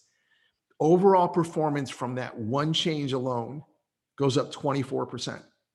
So essentially you save an entire day a week by just not checking messages all the time. And I'd add another point here, to respond slower to some other messages right now that you respond too quickly to, with email especially. Email isn't texting, and you're conditioning people that you should respond instantly. And a side note in the world right now is, the best leaders we track are consciously not using high tech watches, for example, for technology. They could have an Apple Watch, but it's an actual watch while they're working. And the reason is, if I know you have an Apple Watch and you're texting and taking messages on the watch, and I know you have one and you don't respond to me, I hate you, right? So you're in this mode of like, wait, I'm now committing to be instantly available to everybody, and it's actually counterproductive in all kinds of measured ways. So traditional watches are still the norm in the best teams and performers in the world, unless they need the technology, like some of the health data, that's fine. But just checking endlessly and looking down at your watch or looking at your device endlessly, you start to see it's common. So we're really used to it, but it is not where the best productivity happens. It's not where the greatest effectiveness happens. So there are ways to start shifting when and where and how we use technology. Another point that really matters is context. And in neuroscience, we would say that context, the where things fit, the big picture, is up to 80%. It's maybe higher than that. Up to 80% of how people understand anything is, tell me where it fits when you're sharing this with me. And so where does this fit? Where does this lead? What that means in messaging, all of us grew up in a world where we learned essentially message like we would tell a story, right? You have a great opening line, you work your way through the details, and you have some punchline or conclusion. And our data from around the world would say that world is so gone. That's not how we communicate anymore. It's just not the way we need to do that anymore. And what we need is the opposite. We have to start with the conclusion. We have to start with, why would you even care about this message? That's the opening. If I have an ask for you in an email, I'm opening with my ask. I'm not building up to it 4 paragraphs later. So we call that front ending. So it's a whole new way to communicate where we're flipping it. And we're starting a session with, where does this lead and why would this matter? Right. And then we'll get there. But rather than, it'll be a huge surprise at the end. You'll love it. Maybe in movies that does still work. But in the way the rest of us communicate, it doesn't work so well. So set the context. Part of why this matters so much is we all have at least 3 brains, right? You have a brain inside the cranium. It's the one that I learned about in neuroscience and was tested on, all those years ago. And then through the years, but we now know from a new field called neurocardiology, you have a brain in the heart. The heart isn't just a pump. There are 40,000 baroreceptors in the heart that are officially called the brain in the heart. And you also have a brain in your gut, inside the enteric nervous system of your intestines. There's a brain in there called the second brain by gastroenterologists. Those 2 brains are lightning fast compared to the thinking brain. And so you want to use all your brains, not just one. You don't want to just think. You also want to feel, and you want to be able to interpret instincts. Are the heart and gut brains always right? No. But when they're reading something, they're finding a gap, they're sensing something, you want to pay attention to them. And because of that speed, human beings can read things way faster than we thought. So in communication today, there are now something we call 4 attention gateways. So there's this need, whenever we're having a meaningful conversation with another human being, our mind has to be clear when we arrive. Back to my arrive ready comment, right? You have to be able to be all here and all in.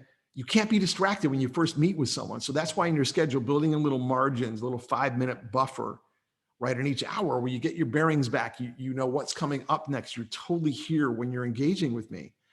In the first 1/5 of a second, the other person's brain is deciding, in every conversation you and I have our entire lives, the other person deciding, do I like you and could I trust you, in a 1/5 of a second or less. And if you seem distracted, they don't like you. And I'm not talking fan club here. I'm talking, you don't seem genuine. You don't seem like you care. They're already checked out.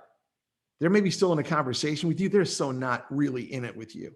Second gateway, a little 3-second window is, am I in or out?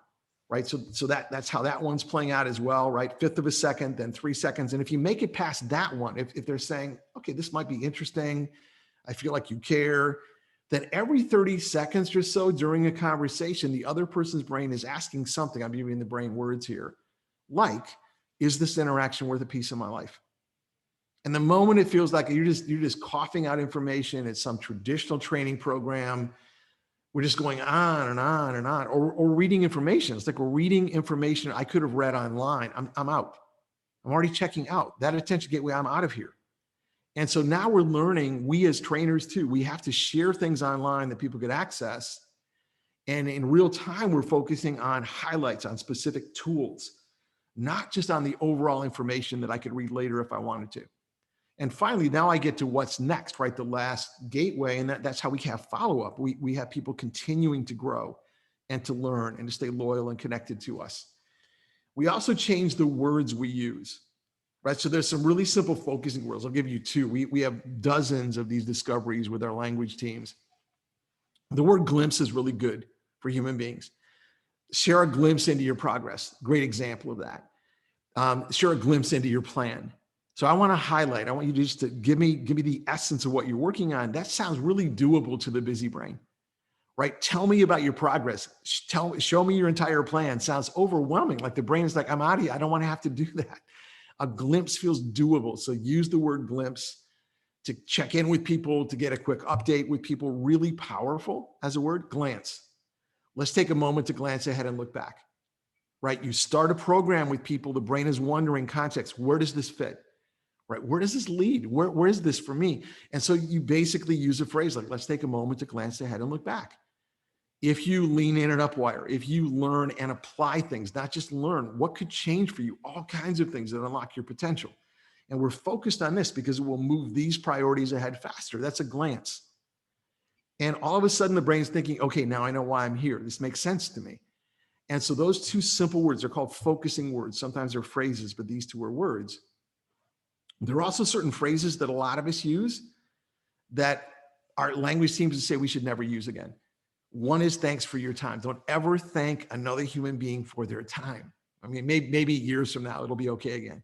But for right now, don't use that phrase. If you say to me, Robert, thanks for your time, and you mean it, because a lot of people say, well, Robert, but I mean it. I mean it in a good way. I think, well, terrific for you. But the data is going to measure what happens on the receiving end. When you say thanks for your time to me, my brain is going to automatically and instinctively say, I'm out of time. I'm behind time. There is no time. You caused it. And all of a sudden, whatever was just good with what we just did, you just shot that down with a phrase you don't even have to use, but you used it. We're just so used to it. Thanks for your time. So catch yourself if you use it. Substitute other phrases. I'll give you a couple of those in a moment. Another phrase never to say again to another human being is, I know how busy you are. Right? Because all you're doing is reminding me, what am I doing with you? Now that you're reminding me on that, why am I even here for this meeting? And so we don't need to say those phrases. We're just used to saying them, and they are all counterproductive. They undermine trust. They make people feel like that something valuable didn't happen when we say them, even if something valuable did happen. So we have to stop saying them. So switch to almost anything else. Right? It's been great brainstorming with you. Right? If that's what we not thanks for your time. It's been great brainstorming with you. You know, it's good to see the progress we made on this priority. Right? So if I'm with you, the busyness is away right now, even though my brain's saying I'm really busy. And so certain phrases you just move to the side and experiment with other phrases you could use, depending on the setting and the person. So they're phrases to actually replace. Another twist in the trust and loyalty and communication realm is this. In recognition, when we give recognition to people, there's a new discovery that we actually need to switch the order we typically use. So when we're thanking someone for making progress, we're thanking someone for a contribution, we typically thank the person first and then describe what they did, right? And that's a mistake in the order. And let me tell you why. So if I'm thinking staff or a team here or a group of human beings, the brain has a kind of, what's the best description for this? Like a worry that someone's getting favorable treatment. And so when an individual gets praise first, and then we describe what they did, the instant response in other human beings, maybe not everyone, but a lot of human beings is, it's totally unfair, right? Dan likes that person better than me. It's not fair. And I'm not really learning from what happened. I'm resisting because you didn't pick me. You picked someone else. It's kind of the teacher's pet, kind of a risk issue here, to use a phrase that some researchers have used. So what you do is you switch the order. When you're giving recognition, you consciously pause to recognize the improvement first. Right? Just the way this program came together faster, it was clearer, the way the design work was more effective than before. You know, thank you so much for, spending some extra energy on putting this together. That was really helpful. So I'm switching the order here. The person comes second, or the people or the team. What got improved, right? Where the initiative went comes first. That's a really important, it's a small distinction, really important. And then I want to keep everyone in a growth mode. So once I've recognized an improvement, then I've thanked the individuals involved with the improvement. I want to let that soak in for a few seconds, a little while, a few minutes, maybe a day. And then I want to ask, what do your instincts say about what's next? Where do we go from here? How do we make the next program even better? Do you have any thoughts on that? Were you thinking about it when we made this improvement? What do your instincts say? Linking what's next to an improvement just makes it become this continuous way to get better and better. That's very natural to human beings. So that may seem like a little small adjustment in some steps. The data is really powerful under it. Final point is, I would build a case that as much talk as we have about feedback, that there's not, and feedback is a word that replaced criticism, which was replaced by an oxymoron, constructive criticism. Then we started using the word feedback. And I would build a neuroscience case that not one human being ever in the history of the world has ever jumped up in the morning saying, hope I get feedback. It's never happened in the history of humanity. And the brain perceives feedback as flaw finding. And I'm talking the hardwired brain. I'm not saying we're choosing to see that. The hardwired brain from 2,000 years ago does not want feedback. It feels like you're at risk then, you're picking on me, it's not fair. And human beings can handle a little bit of feedback. We all need it. We can't handle a lot of it. And so we have this rule we use around the world with client companies, and it's really powerful. And it's that we all need feedback. We can laser in. I mentioned earlier, how fast, to Dan's comment on failure, how fast can we absorb learning from a stumble? When something didn't go right, let's look at it. Let's learn fast from it. How do we do that? And it's what elite performers do all over the world and on our teams, but we have to apply it forward. So if I'm tracking how much time I'm spending analyzing something, 90% of the time I want to feed what we're learning forward. 10% of the time I can look back and analyze. That's a good average kind of rule of thumb. So here's what feed forward is. I want you to think about the difference. So when we're using feedback in a way to nitpick something, didn't like that very much, should have liked that. We should have changed the colors, it was the wrong time of day. And we could do this forever. The hardwired brain loves feedback. Our comment is it can criticize and critique forever. I mean, they're human beings. It feels like that. All they do is criticize and critique. They don't contribute anything. They can just tear everything apart. And that's that 2,000-year-old-ish brain. That's what the brain was designed to do, to analyze any risk from as far away as I can see it. Anything out of place. It's how the brain can read an entire article and catch 3 typos, but have no idea what the article was about. That's that part of the brain. I mean, it's crazy. And so we as trainers, we as leaders, have to see this and work around it. So yes, we need straight on feedback from people we trust, and we can analyze anything, and we all make mistakes for sure. But most of the time we have to use the learning and apply it forward, right? That's the magic here. So here's a statement on what feed forward is. So this is saying to each other, let me say this is, let's use the example. This is you with your staff. Building on everything we've learned, including what hasn't worked well. How can we be our best ever for what's next? Right? The next training, the next session coming up. How can we be the best we've ever been? Using everything we've learned, including the things that haven't worked well. That statement, you can say it in a lot of different ways. You can use it in a lot of different ways. It's a line of hope for the brain. People get less defensive. They really work on learning. They work on innovating and applying learning. It's super powerful. So 10-second leap on these changes in trust and communication. What stood out to you? I mean, is there anything in there on how you might change the way you front end messages, you set the context in training more clearly? You even have these 10-second leaps a little more often. We're reflecting back. What stood out to you? Just pick one thing. This is just you inside your mind, grabbing one thing your instinct said, well, maybe that would work. Maybe I should test that. That might be interesting. What other words might be getting in the way? Maybe I should observe. That could be another reaction. And then how, when, and where would you apply this? With your family, maybe it's personal. Working on communication with a loved one, that's great. It's a great laboratory to test things. Maybe it's with your staff or your team. When, where, and how would you test it? That helps the learning and the recall go up. And then final area here, just for a couple of minutes, and then we'll open it up for questions at the end and for Dan to wrap up as well. This whole notion of goals, right? We have a team that a few years ago said to me, let's look at goals, right? How do we set them? How do we pursue them? How do we achieve them? And I thought, like, why? There's so much stuff published on goals. I think all of us grew up in a world where, I think we have pretty good basic advice on how to set, pursue, and achieve goals. So I reacted by saying, really, like, we need to look at this. And my team said to me, look, we just pulled 2,000 studies up from the last 5 years. And if you look at all 2,000 studies on how best to set, pursue, and achieve goals, the essence of the findings of those studies is if we did everything the opposite of how we thought we needed to do it, we would have much better luck achieving bigger goals. And so I said, okay, all right, let's look at the studies then. What's in here? So I want to share a few highlights with you, and I think you could use some of these in how you teach and how you structure learning and training, how you set your own goals in some cool ways. The data would say that 90% of the top goals for human beings in the world fail.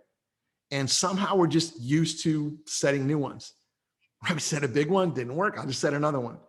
And apparently we're okay with this. I'm not okay with this data. I mean, the data, it shocks me that we're this bad at achieving our top goals. And there's some reasons for it though. The first reason is we need to plan in reverse. We don't do this well. We learn that what we do is we set a goal, we have a goal, and then we just put one foot in front of the other every day and get through the day and keep popping our attention up every once in a while to look at the goal. And that's not reverse planning, it's forward planning. Planning in reverse crushes that.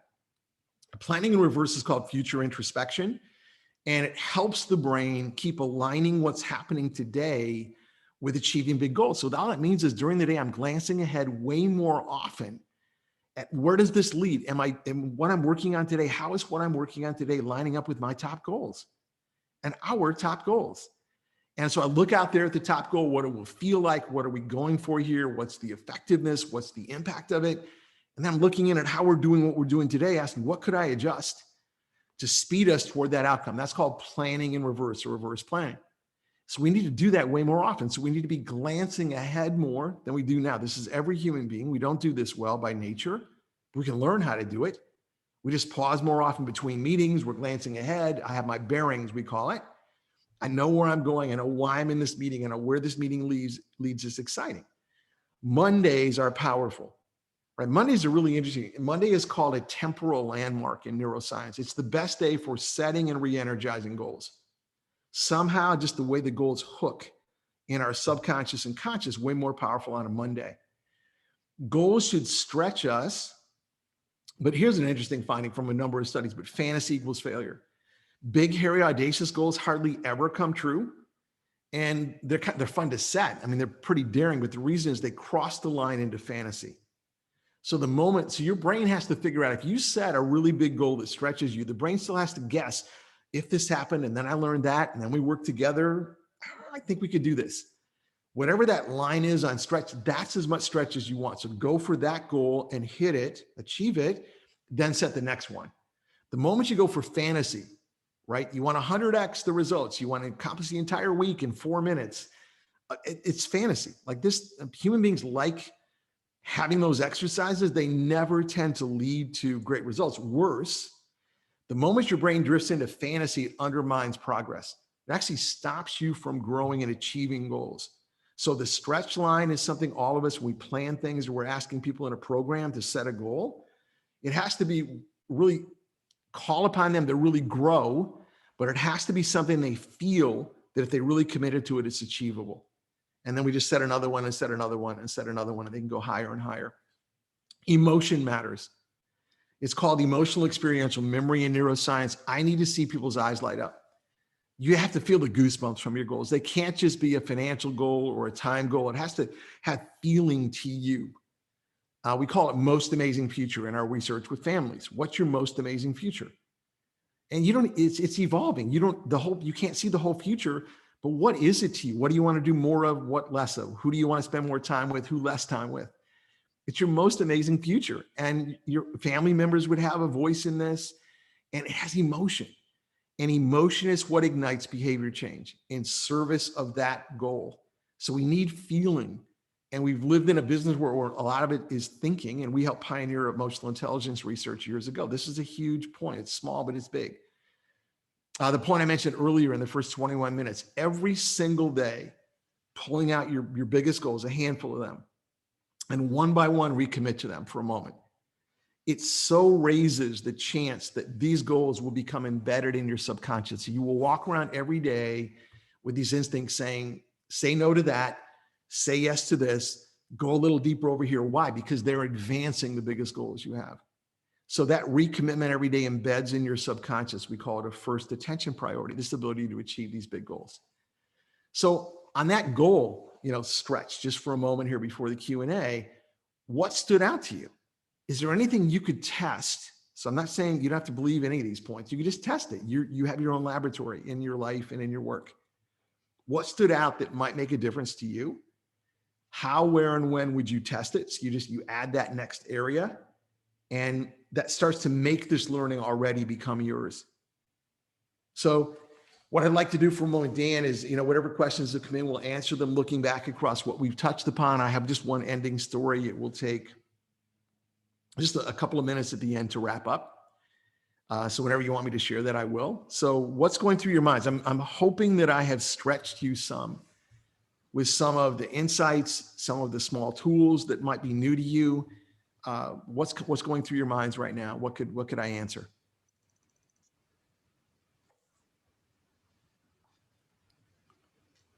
You guys can unmute yourself and ask anything you want. Yeah, you can jump right in if you want. So anything on your mind, what have I stirred up you'd love to learn more about? Phil, you want to go ahead? Yeah, go ahead, Phil. So my question would be, with everything that we covered, there's quite a bit. I mean, there was a lot covered. If someone's going to change their total approach on how they do things, which Sure. a lot of things could be added to change, from sleeping habits to daily interactions to how you take calls. With all of it together, what would you recommend if you're going to start with a couple things? This is what you should start with. Well, the first, I mean, Phil, it's a great question, because first you want a handful, not just one. So that earlier point, where you want to get a small handful of typically small adjustments you could test, and the ones that don't work, you test them briefly and then let them go and substitute something else.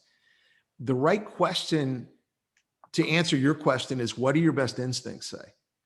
Right. And when you look at it yourself, because for some of us, the place to start could be personal. I mean, maybe it gives you a chance to just do some brainstorming with a spouse or significant other or family member, and you start there. It's fine. I mean, we're outcome measurers. My whole company, we use data and we measure, it feels like everything, but we're really flexible about where you start. And so I think your instincts are really important. Like, where are you in your life, in your career right now, in the changing world? Are you working in a brand new program design? Great. Maybe grab a few of these adjustments and put them to the test, right, with how you design that program. And maybe it's, just picking one area where you're thinking it might be easy. Maybe that's the call also. What feels like it would be the easiest test for you that might give a real positive result, and just start there.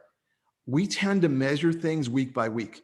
So the other piece of advice that I'd share that's really a good piece of advice, I think, is measure things weekly, right? If you don't see some uptick, you're not saving steps, your energy's not higher, your family doesn't like you better, right? You're not more effective. You're not getting more time to innovate. You're not condensing some of your meetings where you have a little margin where you can be really ready for the next one. If it's not helping you in any of those areas, then let it go. And maybe later on it can help you, but right now, so don't keep doing it. The brain just loves to collect things.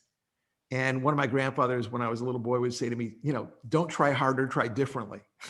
So once I worked on something for a little while, we're really good as scientists here we'll test and measure and we'll let things go. So Phil, hopefully that helped. I mean, that's where I would start. I happen to love the Apex operating system. I mean, I think I wish we all had arrived today with that blueprint on how to wake up in the morning, and you'd be telling me, Robert, here's what I do. This is what really lights up my best days. And here's how during the day I'm really resilient. I use this tool. I'd be thinking, oh, awesome. I want to take a note on that. That was great. But the irony to me is we only see this in the most elite performers in the world. And meaning the ones often with huge risk to what they do. They're at the leading edge. And how they learn is really different. And so much rides on, that for them. So you might want to, look at that Apex operating system as well. So what else is coming up for questions? Anybody else? All right. Well, if you want to tell your story, and then I'll just talk about, or if you would rather me Sure. talk about the follow-up session that we're going to have. Yeah, no, I'll wrap up with this story right now for a moment, and then you go to the follow-up session. So perfect. And what I'm hoping is, before we do the wrap-up story and then Dan's comments, is that what I've done is I've constructively irritated you in some way. Like there's a part of your brain just saying, I wonder if there's something in here, and maybe there are other areas that we haven't touched on that we could go deeper in for a few minutes in this follow-up session. And just knowing that's coming, I'd love for you to make notes along the way. What stood out? I mean, what have you actually learned and applied that's different? Did anything build off, what we touched on in this session? And some of it's just you observing, right? How are you getting, like in a corner where you're in a tunnel and you're just doing, and you're tired at the end of the day, like one of the opening comments that we had, but you're used to it. Yeah, I know you can do it because you have endurance, but what if you changed one thing up? How did it get better? And making notes on that. And then we'll reconnect on some of those later on as well. So I want to share a story from my dad's dad, my grandfather Cooper. And it was the last conversation I ever had with him. And I was 17 years old, so it's a long time ago. But he and my grandmother would go every summer. They would drive from where we lived in Michigan to this lake in northern Minnesota, one of the headwater lakes of the Mississippi River. And and there was a little cabin there that they loved. And this is a picture from the windows of that cabin. This is the picture of the lake from that window. And this last summer, they drove there and they were there, and I'm working my summer jobs. I'm 17 years old. It's before I went in the Marine Corps. And just, it was late at night, 11:30 at night. It's dark out. And I come home from one of my summer jobs and the phone rang and I answered and it was my grandfather. And I remember thinking to myself, because I knew this cabin, and I remember thinking to myself, why are you calling me? Right? It's late at night. Why are you calling me? And I knew the nearest phone was a quarter of a mile away through the woods. Second nearest phone, 5 miles away on a corner, a little store on a corner. And so I know he knew he was at one of those phones when he called me and he said, Robert, I have a question for you. And I remember standing in the kitchen thinking, I'm pretty used to this. Both my grandfathers leaned on me when I was growing up and they had pretty deep questions for me when I was growing up. And they wanted me to think about leading in ways that other children my age, boys my age weren't thinking maybe. And so they just wanted that for me. And so I remember standing in the kitchen thinking, I'm probably ready. What's your question? But I wasn't ready for what he asked me. So what he said to me, and he had survived 4 heart attacks before this call. This is before coronary bypass surgery. He lived through 4 heart attacks. And I got to experience him going through each of these heart attacks. And so he said, I have a question for you. And so I'm on the phone in the kitchen. And his question to me that night, though, was, if you knew you only had 1 hour to live, who would you call and what would you say? And I remember standing there thinking, that also didn't really surprise me. It was a pretty deep question. But I bet he was testing me. That's what I thought. And so I thought about it for a moment and I said, Grandfather, I call you. And he said, and I'm calling you. He said, I'm not sure I only have an hour to live, but he said, Robert, my heart doesn't feel okay. And I made your grandmother help me go through the woods to get to the farmhouse, to get to the phone, to call you because I wanted to speak with you. And later on, my grandmother said, here she is going in the dark. My grandfather with 2 canes. She has a flashlight with dying batteries going through the woods to the farmhouse to call me. And this whole call lasted 5, 6, 7 minutes with my grandfather, last time I ever spoke with him. And what I loved about both my grandfathers is they would pull what they'd learned about what they wish they had known sooner in their lives forward for me. I mean, they each had a lot to be proud of, and we could have spent more time focused on that. They didn't want to do that. They wanted to look back at what they wish they'd known way sooner. And out of this last call, my grandfather said, I want you taking some notes. So on a pad on the kitchen countertop, I took notes during this last call. And in this call, some of the phrases my grandfather wanted me to remember, he shared with me. So I wanted to share them with you. He said, build more, run less. Easy to build, easy to run, just be busy, running. Pause more often and build more things that matter. The running's easy. He said, care more, carry less. He said, Robert, I never want you caring less about other human beings, but I want you carrying less of the stuff, emotional baggage, burdens from other human beings. I want you caring more and caring less. He said, grow more and react less. Reacting's easy. You just react to what happens in the world. I want you growing instead. Choose that. Work in winning. He said, I want you to know that you don't have to work more to win more. You can find ways to win more and work less. Maybe not every day, but more days. Do that. And he said, all along the way, I want you living more and regretting less. He said, it's really easy to keep pushing off living until later. Don't do that. And so I wanted to share those with you. I mean, those to me are really important points. And they echo what my grandfather Downing said before when I started the session today, which is we must become what we can become. And as directors of training, you are the catalyst in this. You literally are the guides for, so many thousands of people that work so hard. And they have so much opportunity. And I just wish the best for you in that as well. So Dan, I'll hand it back to you.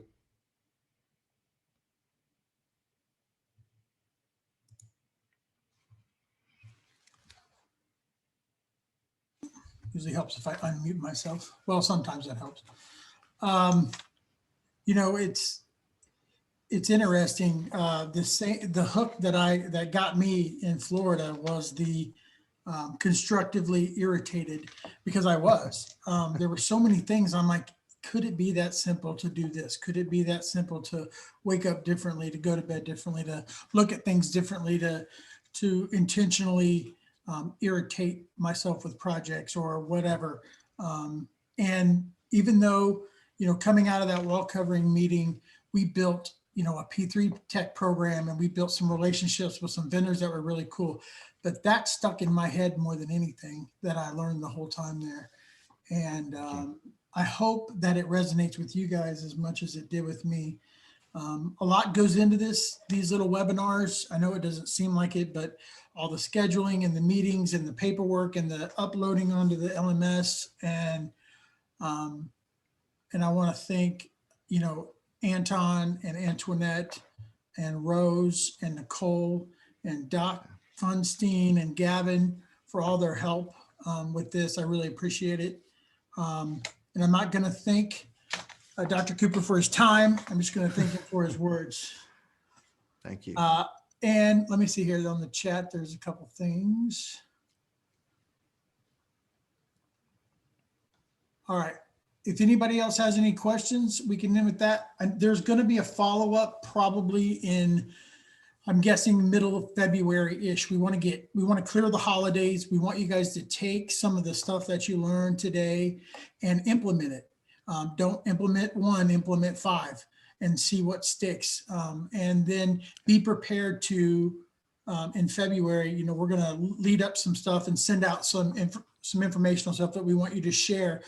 Not only successes, okay, because the failures are important too. So let's hear what didn't work and maybe we can find another way, or maybe it worked for somebody else and they can share their experience. And that's what we're going to kind of delve into in February. And we're not exactly sure what that's going to look like, but it will have that aspect. We're going to, like I said, share our positive stuff and negative. So Great. Are we good? Are we clear? I know we went a little long and I apologize, but. I think we're good. All right. Well, thank you so much, Dr. Cooper. We You're welcome. appreciate Thanks, it. everyone. And we'll be in contact with you guys. Sounds perfect. Thanks, everyone. Bye. Thank you. Bye. Take care. Be safe. See you, Adam. Thank you. See you guys.